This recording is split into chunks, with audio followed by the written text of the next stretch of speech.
Hello అందరికీ welcome to my channel. ఈరోజు recipe వచ్చేసి రొయ్యల కూరని ఎలా చేసుకోవాలో ఈ వీడియోలో క్లియర్గా చూసేయండి. అలాగే మన ఛానల్ని ఎవరైనా ఫస్ట్ టైం చూస్తున్నట్లయితే ప్లీజ్ సబ్స్క్రైబ్ చేసుకోండి.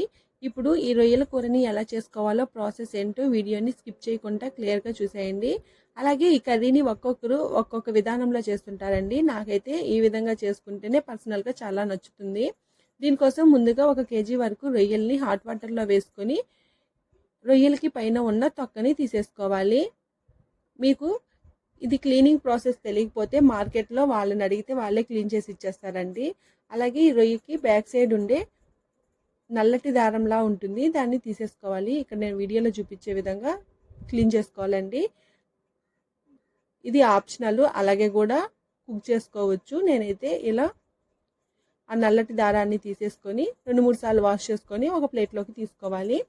ఇప్పుడు స్టవ్ ఆన్ చేసుకొని కడాయి పెట్టుకొని 1/4 కప్పు వరకు ఆయిల్ వేసుకోవాలి. ఆయిల్ వేడైన తర్వాత 2 మీడియం సైజు ఆనియన్స్ని సన్నగా పొడవుగా కట్ చేసుకొని ఆయిల్లో వేసుకొని మంటని మీడియం టు హై ఫ్లేమ్లోకి అడ్జస్ట్ చేసుకుంటూ ఆనియన్స్ని కలర్ చేంజ్ అయ్యే వరకు, అలాగే పచ్చివాసన పోయే వరకు మంచిగా వేయించుకోవాలి. ఇలా లైట్ గోల్డెన్ బ్రౌన్ కలర్కి చేంజ్ అయిన తర్వాత ఇందులో 2 టేబుల్ స్పూన్ల వరకు అల్లం వెల్లుల్లి పేస్ట్ వేసుకొని మంటని మీడియం ఫ్లేమ్ టు హై ఫ్లేమ్లోకి అడ్జస్ట్ చేసుకుంటూ ఫ్రై చేసుకోవాలండి.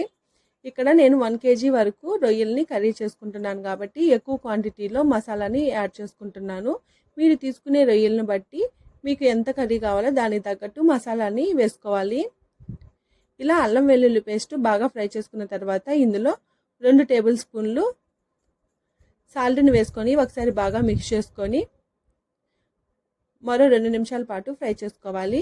చూడండి, ఇక్కడ అల్లం వెల్లుల్లి పేస్ట్లో నుంచి ఆయిల్ సపరేట్ అయ్యే వరకు ఫ్రై చేసుకున్న తర్వాత ఇందులో 2 చిన్న సైజు టమోటాలని చిన్న చిన్న ముక్కలుగా కట్ చేసుకొని వేసుకొని మంటని మీడియం ఫ్లేమ్ టు హై ఫ్లేమ్లోకి అడ్జస్ట్ చేసుకుంటూ మధ్యలో కలుపుతూ ఈ టమోటాలు మెత్తగా మగ్గే వరకు ఫ్రై చేసుకోవాలండి. మీరు కలపకుండా అలాగే వదిలేశారంటేను అడుగు మాడిపోతుంది. దానికోసమే మధ్యలో కలుపుతూ టమోటాలని మెత్తగా మగ్గనివ్వాలి. ఇలా మగ్గిన తర్వాత ఇందులో 2 టేబుల్ స్పూన్ల వరకు ధనియాల పొడిని వేసుకొని మరో 2 నిమిషాల పాటు బాగా మిక్స్ చేసుకొని ఫ్రై చేసుకోవాలి. ఇలా ఫ్రై చేసుకున్న తర్వాత ఇందులో ఒక 1/2 టేబుల్ స్పూన్ వరకు పసుపు వేసుకోవాలండి. ఇక్కడ నేను 1 కేజీ వరకు రొయ్యలు తీసుకుంటున్నాను కాబట్టి 1/2 టేబుల్ స్పూను పసుపు వేసుకోవాలి. మీరు తీసుకునే రొయ్యలను బట్టి పసుపును కూడా అడ్జస్ట్ చేసుకోవాలండి. ఇలా పసుపు వేసుకొని ఒకసారి మళ్ళీ బాగా మిక్స్ చేసుకోవాలి. అలాగే ఇందులో మీరు తినే కారాన్ని బట్టి కారాన్ని యాడ్ చేసుకోవాలి. నేనైతే ఇక్కడ 3 టేబుల్ స్పూన్ల వరకు కారంని యాడ్ చేస్తున్నాను. కారంని యాడ్ చేసుకొని మరో 2 నిమిషాల పాటు బాగా మిక్స్ చేసుకుంటూ ఫ్రై చేసుకోవాలి. ఇలా ఫ్రై అయిన తర్వాత ఇందులో మనం శుభ్రంగా వాష్ చేసి ఉంచుకున్న రొయ్యలను కూడా యాడ్ చేసుకొని మంటని హై ఫ్లేమ్లో ఉంచి ఈ మసాలా అంతా ఈ రొయ్యలకు పట్టేలాగా బాగా మిక్స్ చేసుకోవాలి. ఇలా బాగా కలుపుకున్న తర్వాత మీరు అలాగే ఒక 2 నిమిషాల పాటు మంటని మీడియం ఫ్లేమ్లో ఉంచి బాగా మిక్స్ చేసుకుంటూ కలిపారంటేను రొయ్యల్లో నుంచి కాస్త వాటర్ రిలీజ్ అవుతాయండి. అప్పటి వరకు మీరు వాటర్ ఏమి యాడ్ చేయకుండా కలుపుతూ ఈ ప్రాన్స్ని ఉడికించుకోవాలి.